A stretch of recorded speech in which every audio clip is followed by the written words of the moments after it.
99% of people are not willing to do what it takes to make their dreams come true. The Marines have a saying, everybody wants to go to heaven, but nobody wants to die. The center of bringing any dream into fruition is self-discipline. You know, something as simple as food and eating. It's not about your body as much as it is about your mind. It's getting command of your mind to be able to choose actions that are in your own best interest. Every day we are choosing that's not in our own best interest.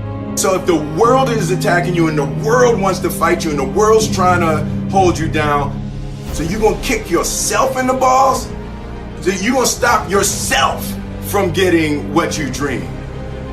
And I think the word discipline has kind of gotten a bad name. We think about it in terms of punishment. I'm not talking about discipline in that way. I'm talking about discipline in the sense that you forego immediate pleasure for the exchange of long-term self-respect. I believe that self-discipline is the definition of self-love. That when you say that you love yourself, that means that you have behavior towards yourself that is loving. Self-discipline is the center of all material success. You cannot win the war against the world if you can't win the war against your own mind.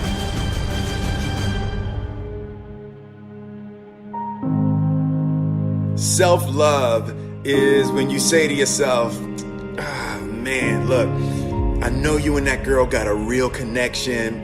I know y'all vibe, but that's your girl's cousin. So I love you too much to let you do that.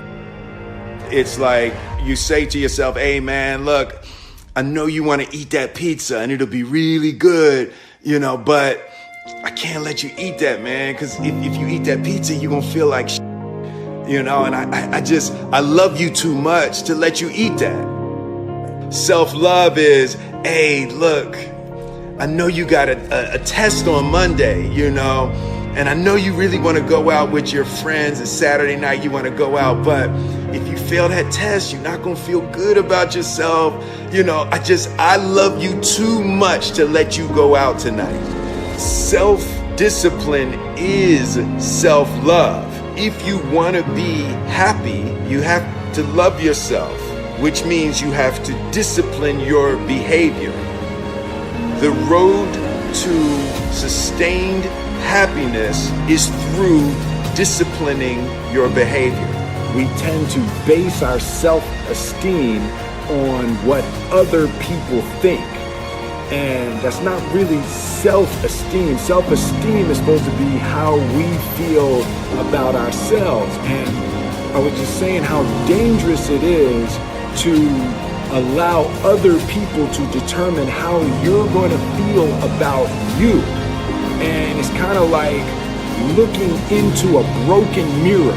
You're going to look in a broken mirror and then change your face to try to look good in this defiled, busted, broken mirror. And it just, other people's opinions is a really way to determine how we feel about ourselves.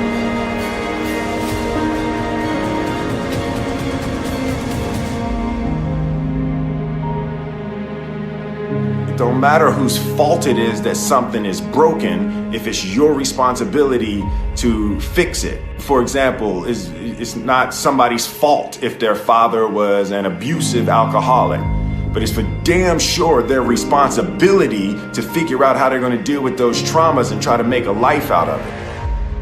It's not your fault if your partner cheated and ruined your marriage, but it is for damn sure your responsibility to figure out how to take that pain and how to overcome that and build a happy life for yourself.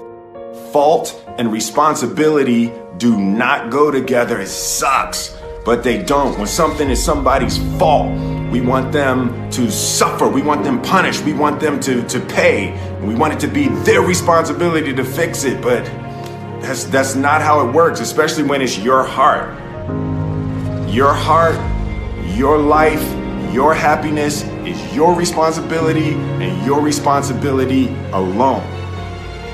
As long as we're pointing the finger and stuck in whose fault something is, we're jammed and trapped into victim mode. When you're in victim mode, you are stuck in suffering. The road to power is in taking responsibility.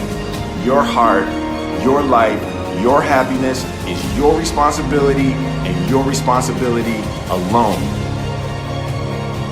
You can make a person smile, you can make a person feel good, you can make a person laugh, but whether or not a person is happy is deeply and totally and utterly out of your control. The prerequisite for spending time with any person is that they nourish and inspire you. They feed your flame. Look at your last 5 text messages. Are those people feeding your flames or dousing your fire? Put your phone down for just a second and look around. Look to the people around you. Are those people throwing logs on your fire or are they pissing on it?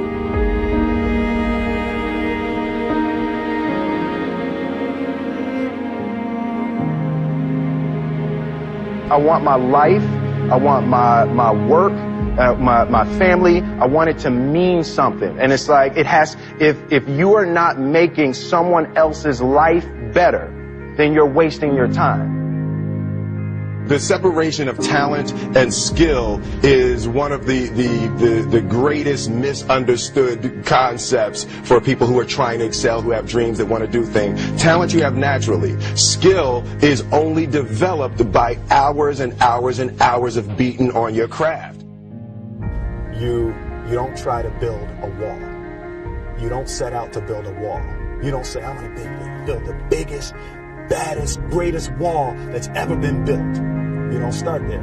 You say, I'm going to lay this brick as perfectly as a brick can be laid. There will not be one brick on the face of the earth that's going to be laid better than this brick that I'm going to lay in this next 10 minutes. And you do that every single day, and soon you have a wall. And I think psychologically, the advantage that gives me over a lot of people that I have been in competition with in different situations is it's difficult to take the first step when you look how big the task is.